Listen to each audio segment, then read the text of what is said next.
주말에 손주들과 함께 모닥불을 피워놓고 머시멜로 소세지를 구워 먹으면서 시간을 보냈습니다.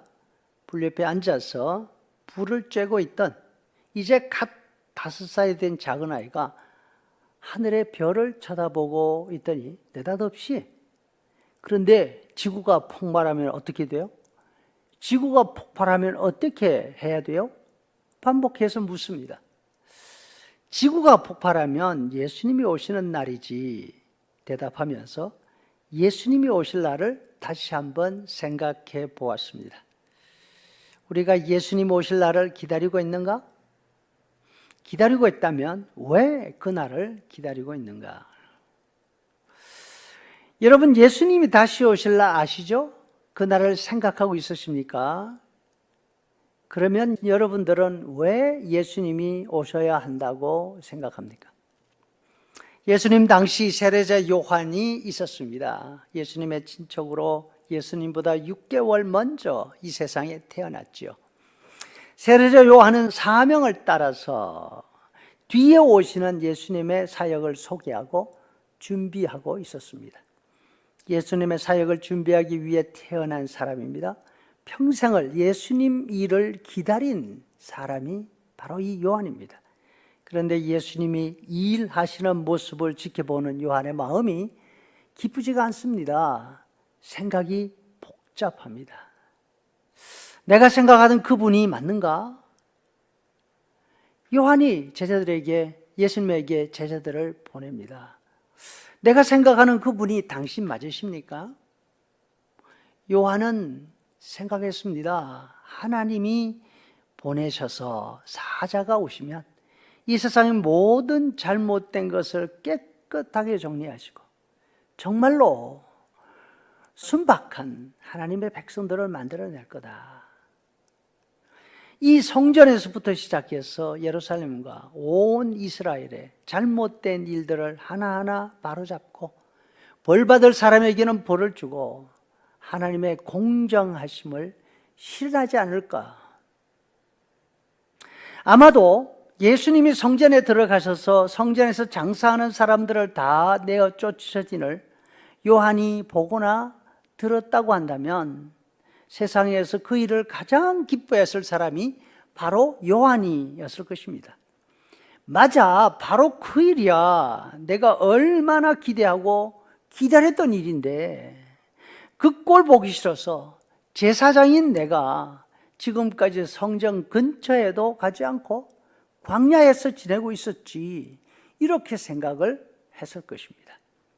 하지만 처음에 성전 질서를 바로 잡으려고 시도하시던 예수님이 성전은 물론 예루살렘을 떠나버리십니다.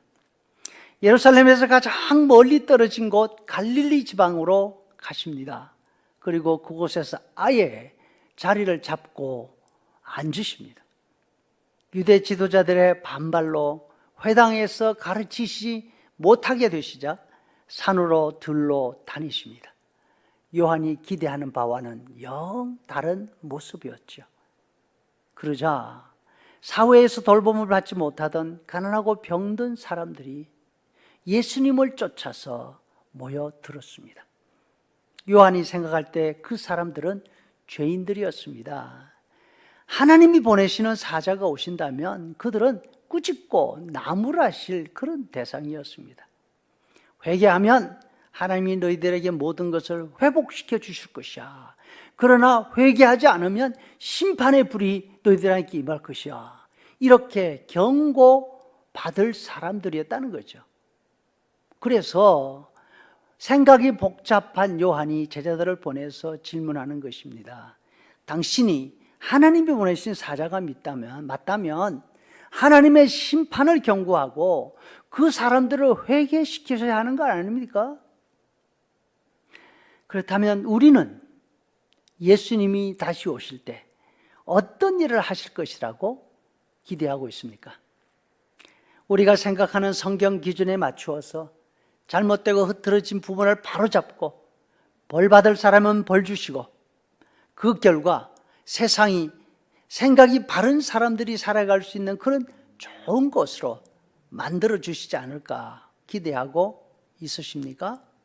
그렇지 않으면 가난하고 병든 사람들을 돌아보아 주시고 그 사람들을 고치시고 그 사람들을 먹이시기를 기대하고 있으십니까? 사회나 교회의 잘못된 부분들을 지적하고 비판하는 일은 누구나 할 수 있습니다. 예수님 당시에도 세례자리와뿐 아니라 많은 사람들이 그렇게 지적했습니다. 그 시대의 잘못된 부분들을 지적하고 심지어 사람들을 죄인으로 낙인 찍고 면박 주기도 하고 그 사회에서 추방하기도 했습니다. 그럼에도 불구하고 그 사회의 문제는 전혀 해결되지 않고 오히려 더 심해졌습니다. 예수님은 이 땅에 오셔서 비판하고 꾸짖고 내어 쫓으시는 그런 일을 하지 않으셨습니다. 불쌍히 여기시고 먹이시고 고쳐 주셨습니다. 심지어는 예수님을 그렇게 반대하고 끈질기게 따라다니면서 지적질하는 바리새인들까지도 예수님은 멀리하지 않으셨습니다.